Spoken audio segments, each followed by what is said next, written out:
haber matices dentro del peronismo, digamos. Hay algunos rasgos que son característicos de cualquier peronismo, ¿no? Una visión holística de la sociedad, una tendencia al todo, esto de ver en el disenso como algo antinatural, un accidente al que corregir. Eh, más allá de las cuestiones muy particulares de la coyuntura argentina, ¿vos imaginás que puede haber peronismos diferentes, que puede venir un peronismo más republicano, o es una contradicción en términos eso?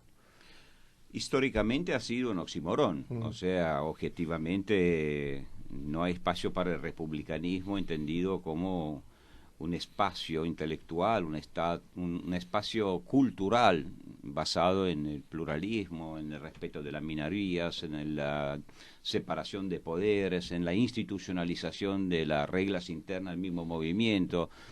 Pero bueno, como historiador soy acostumbrado a pensar que el pasado no refleja necesariamente el futuro. Las cosas cambian, por supuesto, y pueden cambiar también en el peronismo.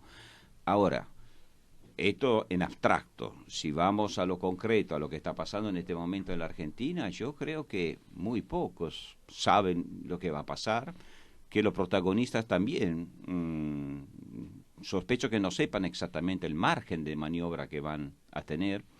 Por lo tanto, yo que lo veo desde la historia, estoy bastante preocupado, o muy preocupado, porque generalmente el peronismo que se reúne cuando está en la oposición de un gobierno no peronista, cuando llega al poder, comienza a desencadenar una lógica de interna que, bueno, uno puede decir, todos los partidos, todos los regímenes tienen internas. Lo que pasa es que, como ya se entendía de tu pregunta, al tratarse de un fenómeno que no es un típico fenómeno de un orden liberal democrático. Es un fenómeno proto-religioso, donde por lo tanto la interna no es una interna que se decide en base a reglas, instituciones, mayoría, minoría, sino que es una especie de lucha para quien afirma su fe, quien es el verdadero peronismo. Y esto es muy difícil de controlar, puede generar inercias extraordinariamente peligrosas como ya las generó en el pasado. Yo siempre digo que han habido por lo menos dos grandes peronismos, en realidad son muchos más, pero desde el comienzo hay un peronismo de Perón, yo digo siempre que es un peronismo, claro, que tiene una raíz profundamente autoritaria, corporativa, antilibertaria, pero por lo menos es un populismo de tipo, un peronismo de tipo político.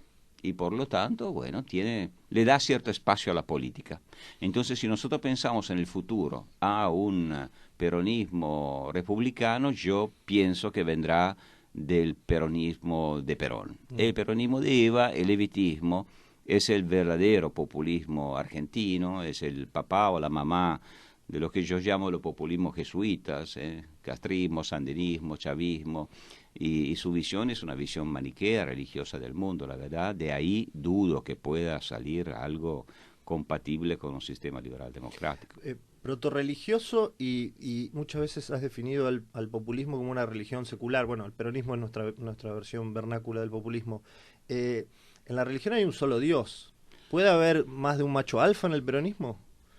Claro, ese es uno de los temas. Ahora, generalmente el peronismo ha sido un sistema bicéfalo, porque como acabo de decir, ha tenido dos grandes corrientes. No sé si el macho alfa era Perón o Eva. Yo sospecho que fuera Eva y que el levitismo ha tenido a lo largo de la historia mucha más relevancia e influencia de lo que ha tenido el peronismo de Perón. Y, pero en teoría no. En teoría el imaginario orgánico del que heredero el peronismo y todo populismo en realidad, por lo menos los latinoamericanos, bueno, piensa la sociedad como un cuerpo natural, una sociedad holística y necesita una cabeza, ¿no? De ahí todos los líderes carismáticos, etcétera, etcétera. Ahora, dicho esto, en realidad, si nosotros lo miramos en una perspectiva histórica, el populismo ya no tiene, y el peronismo mucho menos, lo sabemos, ya no tiene la fuerza de imponer un régimen orgánico como en el pasado. O sea, no va a crear una comunidad organizada Mm. sustituyendo a la democracia representativa. Tiene que vivir dentro de la democracia representativa. Y entonces la afirmación de un liderazgo de tipo macho alfa se vuelve mucho más difícil, porque la democracia representativa, aún que uno trate de distorsionarla, impone ciertas reglas y ciertos límites institucionales que le hacen la vida difícil a... No sé, pienso en cosas banales, no es solamente que el presidente de la República tiene que pensar que hay un legislativo más o menos independiente, que hay un poder judicial que será controlado pero nunca del todo. Pienso en cosas también estúpidas, o sea, en los antiguos regímenes de donde el macho alfa dominaba todo, no permitía, qué sé yo, que se le hiciera un chiste en un diario, Claro. lo mandaba a la cárcel, porque el prestigio del gran líder no se podía discutir. Ahora, que haya programas cómicos, de ironía, que se le tome el pelo al político, que se pueda discutir, atacar directamente, que sea obligado a debatir. Generalmente el macho alfa de los populismos nunca debatió. Se sube al púlpito o al balcón, o lo que es, y desde ahí no emite sentencias. Es en un régimen de tipo liberal democrático, aunque imperfecto, débil, no es posible. Entonces, yo soy bastante optimista dentro de lo razonable, digamos. Bien. Loris, sos uno de los grandes estudiosos del peronismo, sin lugar a duda, y los argentinos a veces tenemos la sensación que por sus características, permanencia en el tiempo y capacidad de acumular poder en la actualidad, el peronismo es un fenómeno casi único a nivel mundial. ¿Es correcto eso o hay un equivalente en algún lugar de la Tierra? Yo no sé, sí, yo desde toda la vida que me dicen, bueno, no puedes entender el peronismo, nadie puede entender el peronismo, solo nosotros podemos entender el peronismo, y después más, ni siquiera nosotros podemos. No, nosotros no podemos, no, por eso claro. estás vos acá, claramente. ¿No? y yo tampoco, si la ponemos en ese nivel. Ahora, yo siempre digo, también a mis alumnos, todos los fenómenos históricos son únicos, y por suerte, si no sería muy aburrida la historia, ¿no? Se repetiría. Así que, claro, sí, el peronismo es único, pero todo lo demás también. No es que sea único solamente el peronismo. Al mismo tiempo, los historiadores, como los cientistas sociales, los politólogos, los filósofos políticos, todos creamos categorías para orientarnos en la historia. Necesitamos una brújula. Ahora, yo que estoy estudiando, y he estudiado mucho en los últimos años, además del peronismo, los otros grandes populismos latinoamericanos que ya venía nombrando, qué sé yo, el castrismo, el chavismo, el sandinismo, que por otra parte no son desvinculados del peronismo, han tenido vinculación histórica, o sea, hay ideas, hombres, instituciones, historias que los han vinculado. Pero si los miro, bueno, también son únicos, pero hay un aire de familia muy fuerte ahí, se parecen mucho. Y yo siempre digo que es un tema que el historiador ve en perspectiva histórica. Todos ellos dicen que tienen un enemigo eterno, ¿no? Que heredaron un enemigo. Ellos lo pueden llamar imperialismo, Estados Unidos, pero finalmente es el enemigo eterno de la que fue la cristiandad hispánica, que fue el nacimiento de la Ilustración y de la modernidad secular en el mundo protestante. Y el enemigo sigue siendo eso. Entonces, su parábola, yo siempre lo digo esto también, es una parábola bíblica finalmente. Existía una vez un pueblo, ese pueblo era el pueblo mítico del paraíso terrenal, que no conocía el pecado, ese pueblo no conocía la historia. O sea, la historia es caducidad, la historia es imperfección, es fragmentación, es caer, renacer. En cambio, no, para ellos era el paraíso terrenal. Después vino la corrupción, y históricamente la corrupción de la unidad orgánica originaria del mundo hispánico ha sido precisamente eso, la Ilustración, la revolución científica, la revolución industrial, que le ha cambiado el lugar del individuo en la sociedad. Entonces, ahí viene el Redentor. Y yo no dudo que todos esos líderes, más Perón era el más secularizado de todos, si miramos Eva Perón, Fidel Castro, se creían todos que eran Cristo resucitado, o que Cristo era un buen muchacho que había vivido 2000 años antes que ellos, y que, bueno, lo redimían al pueblo del pecado y le acompañaban a la tierra prometida, que era un mito del pasado, o sea, el hombre antes del pecado original. Es muy sencillo si lo miramos, y son todos muy parecidos. Los peronistas se creen un poco más originales de lo que son. Loris, te hago una pregunta que es medio de principiante y además que tiene el sesgo de mi profesión, ¿no? Pero es economista, perdonalo, pero claro, es economista. Y bueno, todos nadie perfecto. El primer gobierno de Menem y el segundo gobierno de Cristina, desde el punto de vista económico, son absolutamente diferentes, ¿no? Claro. E incluso mencionabas Estados Unidos, y Menem fue el cultor de las relaciones carnales, las famosas relaciones carnales, cosa que nada que ver Cristina Fernández de Kirchner, sobre todo en su segundo mandato, que fue como un sesgo muy de izquierda. ¿Cómo puede ser que ambas cosas tan diferentes convivan dentro de un mismo partido político? Sí, efectivamente es esquizofrénico, pero se puede entender a partir del hecho de que el peronismo, yo también esto lo repito, como todo el movimiento populista, y precisamente porque está vinculado a este ideario orgánico y antiliberal, juega todos los roles en la película. En realidad, si nosotros lo miramos, no de la forma tan radical como se dio en época de Menem, que por otra parte se explica porque Menem vivió la etapa del Washington Consensus. Llegó a la presidencia cuando se había caído el mundo comunista, no tenía tampoco muchas alternativas. Claro. Y dicho entre paréntesis, yo creo que esto es lo peor que le ha pasado a la Argentina, porque ha tenido una gran oportunidad de tener un régimen por fin liberal, hecho por un peronista, con el estilo político peronista. O sea que arruinan hasta el liberalismo. Pero si nosotros lo miramos, bueno, el primer peronismo, ¿qué pasa? Pero también comenzó con una política de redistribución, hoy se diría de izquierda, de planificación de Estado, nacionalización del comercio exterior, etcétera, etcétera. Y en la segunda etapa, ¿qué hizo? El Congreso de la Productividad. El Congreso de la Productividad pidiendo que, claro. Porque el país no daba para más. ¿Y Fidel Castro qué hizo? Fidel Castro llegó al poder diciendo vamos a hacer el país más rico de la tierra. Lo transformó en uno de los más pobres de la tierra y después tuvo que abrir el país al mundo cuando se cayó el mundo comunista que lo mantenía a flote y lo subvencionaba, e hizo una política que cualquiera definiría neoliberal en los años 90 y a partir de entonces. Más, al ser un régimen totalitario, las empresas encuentran en Cuba la posibilidad de invertir sin tener enfrente un sindicato obrero que pueda reivindicar sus derechos porque es un sindicato del Estado.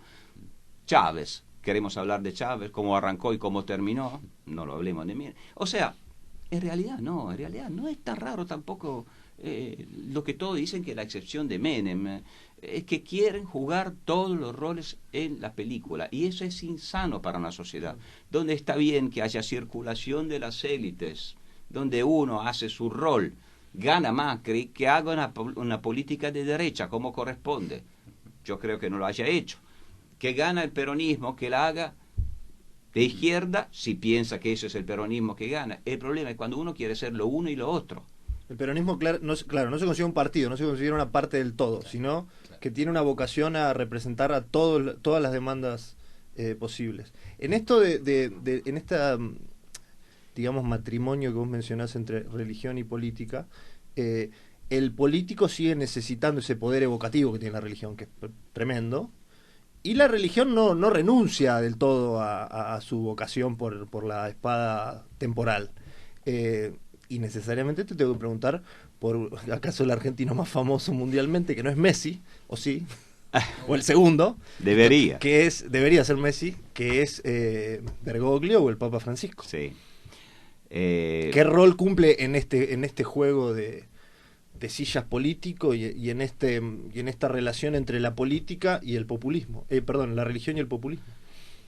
Es difícil porque no tenemos todas las informaciones del caso y además es el Papa es una figura universal, por lo tanto la función incide sobre el individuo, la persona, sin duda, pero tiene su historia, Bergoglio o Papa Francisco tiene su historia la Iglesia argentina. Y la Iglesia argentina es una iglesia que, diferentemente de otras iglesias, que también las hay en América Latina, pienso en la chilena, en la uruguaya, mucho más frágil, que fueron iglesias que finalmente vivieron una situación de neta separación entre la esfera política y la esfera religiosa, y no casualmente son los países que tienen un sistema liberal representativo más sólido en toda la región.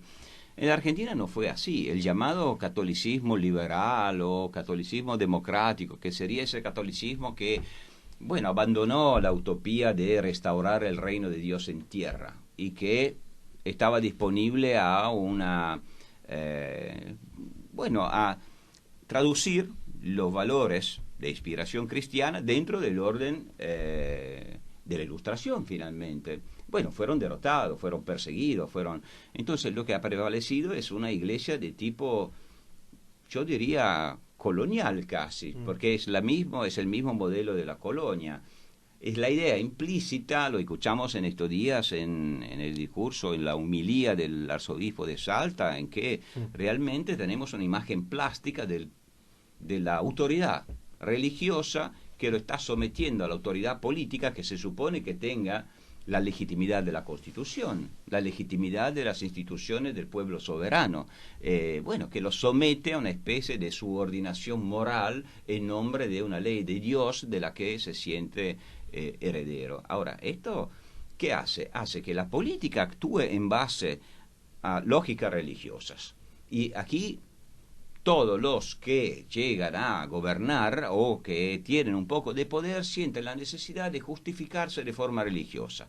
Nosotros defendemos los pobres, porque los pobres son la imagen de Cristo crucificado, no son una categoría sociológica que convendría superar a través de la creación de riqueza, sino que son un depósito de la fe que debe quedar. Y todos son en cierta medida subordinados a esta idea de tipo religioso. Pero si pasa así, pasa también que la iglesia o el espacio religioso se politiza. O sea que todos terminan combatiendo en nombre del Evangelio. Lo curioso es que la iglesia lo había entendido esto, pues si uno va a leer los documentos de la iglesia, cuando tenía un episcopado de tipo diferente del que tiene hoy, al finalizar la última dictadura militar, bueno, muchos obispos lo habían entendido, que estaba mal esta patológica relación de política y religión, que no estaba bien que la iglesia reivindicara ser el ser nacional, que la política, la economía, la sociedad dependen de los políticos, dependen de la sociedad, no de la iglesia. Hoy estamos volviendo atrás, estamos volviendo a una imagen de cristiandad que es muy peligrosa por la Argentina, porque todos invocan el Evangelio, pero el Evangelio no tiene respuesta para los problemas de la edad contemporánea. A Dios lo que es del César y a César lo que es de Dios. Ojalá.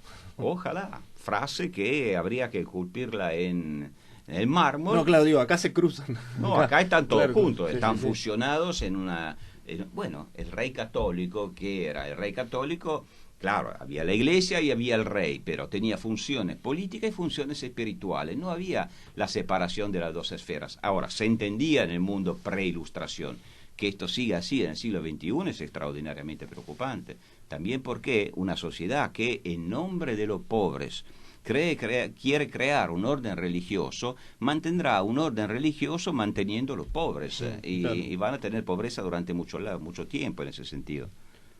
¿No parece, por lo menos defenderse de tu discurso, que tengamos algún tipo de chance a futuro de poder superar esta coyuntura que entre paréntesis ya lleva muchísimas décadas? Sí, es una historia que se repite efectivamente. En algunos momentos parecen abrirse posibilidades de salida. Pienso al finalizar la dictadura, ¿sí? En tiempos de Alfonsín. Pienso que ahora también, con la elección de Macri, yo creo que se habían creado muchas expectativas al respecto, pero no, yo no creo que la historia nos condene, no es un lastre para siempre, no tengo un enfoque determinista ni de lejos. Hay países que tienen la misma cultura política y el mismo pasado de Argentina, claro, con diferencias, que han salido de este ciclo, pero estas reflexiones yo creo que sirvan a entender el pasado, porque todos construimos un futuro con los materiales de nuestro pasado. Vos sos italiano y esa es una nación que está íntimamente relacionada con el poder más fuerte que tiene la Iglesia Católica, que es el Vaticano, que han sabido tener a Mussolini como un líder tremendamente fuerte, no hace demasiadas décadas, digamos, o sea, a mitad del siglo XX, y que han transitado otro camino. Por lo menos no creo que el sujeto histórico italiano hoy sea el pobre, así como lo decís vos. ¿Qué han hecho distinto con respecto a la Argentina? Lo debo decir. Por favor. Hemos perdido la guerra. Claro. Hemos perdido la guerra. Es muy sencillo. Lamentablemente es muy sencillo. ¿Qué era el fascismo finalmente? El fascismo, y repito, todos esos fenómenos históricos son únicos. Entonces, claro, fascismo no es igual a peronismo, no es igual a varguismo, no es igual a nacionalsocialismo. Todo diferente, pero todo de la misma familia. Es decir, el fascismo fue un típico orden orgánico de tipo corporativo que en Italia se creó en el momento en que las masas estaban ingresando en la vida política, derrotando al liberalismo. De eso se trata. Ahora, ¿qué cambió nuestra historia? Haber perdido la guerra y habernos encontrado en el cruce de la Guerra Fría y entonces haber sido atravesado por la ola de democratización y liberalización de la posguerra. Pero si uno se fija, las dos grandes culturas políticas que en Italia se constitucionalizaron después de la Segunda Guerra Mundial y que vivieron dentro del sistema constitucional, bueno, eran las dos grandes corrientes en realidad que son padre y madre de todos los populismos, la corriente orgánica cristiana y la corriente orgánica comunista. En la Argentina vivieron o terminaron desarrollándose ambas dentro del peronismo, finalmente, porque el Partido Comunista Argentino, bueno, siempre fue un partido de intelectuales, muy minoritario. En cambio, la Argentina, bueno, pero no perdió la guerra. Un famoso politólogo italiano dijo, me permito decirlo, medio en broma, medio en serio, que la Argentina nunca derrotó al fascismo. Italia tampoco. Italia tuvo la resistencia, pero cayó por una guerra. Y el tema, entonces, ¿cómo caen esos tipos de regímenes? Es una pregunta que nos hacemos hoy cuando vemos agonizar a Venezuela. ¿O por qué Cuba no cambia a pesar de que es un simulacro vacío, totalmente vacío, y un fracaso estruendoso? Bueno, ¿cómo caen esos regímenes que tienen todo el poder y los factores de reproducción? O caen desde afuera, una guerra, y nadie desea una guerra, por supuesto. ¿O cuáles son los elementos que lo pueden hacer colapsar desde el interior? Bueno, Rusia colapsó, ¿quién lo hubiera dicho? Y todo se vino abajo, ¿no? Esto puede pasar en otros lugares, es más deseable una transición gradual, y Argentina tiene los instrumentos, porque acá el peronismo, por ejemplo, en el 2015 perdió las elecciones, nadie pensaba que lo perdería. Es un pequeño paso, pero es un paso. Cambiemos todavía no terminó el mandato, o sea que todavía no es materia de estudio para un historiador, pero haciendo un ejercicio de imaginación de que te posicionás en el futuro, ¿cómo lo analizarías como historiador al proceso de Cambiemos? Para algunos te dicen, bueno, esto fue populismo en lo económico y republicanismo en lo político. Otros te dicen, pecaron de demasiado tecnócratas, fueron demasiado tecnocráticos y se olvidaron de hacer política. ¿Vos cómo lo ves como historiador, imaginando que ya fuera materia de la historia? Sí, claro, no. Hoy es un poco como disparar sobre la Cruz Roja y a mí no me gusta, francamente. Yo lo que le puedo realmente decir sobre el gobierno es que en realidad quedó un poco así, sin una identidad bien definida, ni chicha ni limonada, como se dice, ¿no? Es decir, fue elegido en base a una expectativa de cambio por la mayoría de aquellos que lo votaron, de reformas estructurales, supongo, de modernización, de crecimiento. Y no sé si es que no pudo, porque efectivamente tuvo muchas atenuantes, el contexto internacional, no tenía mayoría parlamentaria. No quiso, porque no se animó a desafiar un país donde se sabe que gobernar en contra del peronismo es extraordinariamente complicado. No pudo, no quiso y tal vez no fue capaz tampoco. Entonces sí, se quedó como un gobierno en lo político hasta demasiado republicano. Es como una oveja que gobierna en medio de los lobos. Y desde el punto de vista económico me parece que no tuvo la valentía de proponer una vía nueva y ahí se vio la gran hegemonía histórica del peronismo. Él también al final se caracterizó para gobernar en nombre de los pobres. Claro. En cambio debería haber dicho, yo lo habría hecho. Bueno, los pobres nosotros queremos eliminarlos. ¿Cómo se eliminan los pobres? Con riqueza. No diciendo que son claro. la santa pobreza, sino claro. que la riqueza los puede emancipar, pensando que uno se emancipa a uno. No existe el pobre, existen personas con nombre y apellido que, si tienen talentos, oportunidades, etcétera, pueden zafar. Pero como decía el viejo Angus Deaton, se sale de la pobreza de a uno, no todo junto. En cambio, esa idea corporativa, que el pueblo es uno, bueno, o salen todos juntos o no salen nunca. Es más probable que no salgan nunca. Sí, porque además si uno tiene que elegir entre pobrismo light o pobrismo original, elige el peronismo, que tiene ya una experiencia. Tal cual, sí. Profesionales en pobres ya tenemos por qué cultivar otro. Claro. No, pensaba que haciendo esta asociación que haces vos, Loris, entre religión y peronismo, digamos, tan probada en tus libros, tal vez lo que le pasó al equipo de Cambiemos es que podían no ser necesariamente peronistas, pero sí muy formados en la misma religión que tiene el peronismo de base, ¿no? y que tal vez por eso no vieron la manera de atacar este fenómeno desde otra posición. No, eso es un buen punto. Ahora, yo no conozco suficientemente los cuadros de Cambiemos, así que no me voy a expresar al respecto porque el riesgo es decir estupideces. Pero yo siempre, en mis escritos, repito de que los países que han tenido una experiencia populista tan avasalladora como ha tenido Argentina durante muchísimo tiempo, bueno, son países donde efectivamente esta visión populista se universaliza. Es el sistema que se... No es una clase social, no es un partido político. No, es el sistema. Somos todos.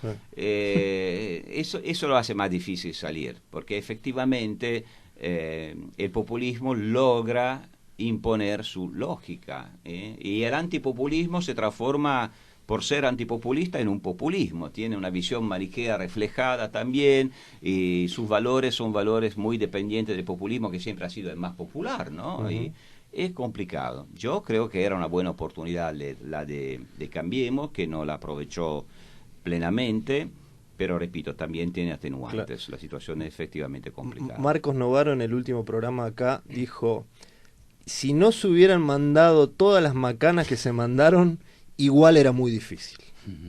Creo que es una visión indulgente que algo de razón tiene. Marcos es un amigo de toda la vida, así que yo le doy siempre la razón, y además generalmente la tiene, de manera que sí, me parece razonable, es cierto. Ahora, hay una pregunta, perdón, que surge de lo que decías, Loris, o a mí me queda la pregunta sin respuesta.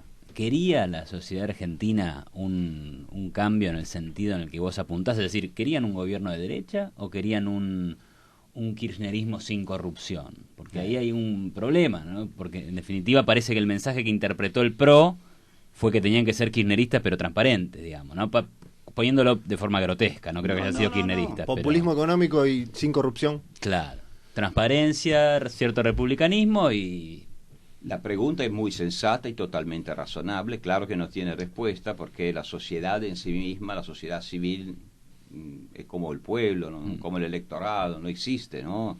Sin llegar a Thatcher cuando decía no existe la sociedad, existen los individuos, a tanto no llego, existe también algo que llamamos sociedad, yo creo, pero no hay una definición, ¿no? En la sociedad había expectativas de diferentes tipos, como siempre las hay. No dudo que en la sociedad argentina, efectivamente, un modelo de tipo doctrinario liberal no funcionaría. Hay que ser sensatos en esto. No podemos hacer caer desde arriba utopías que están totalmente contrarios a los materiales de la historia de cierto país. Hay que ser razonables en esto.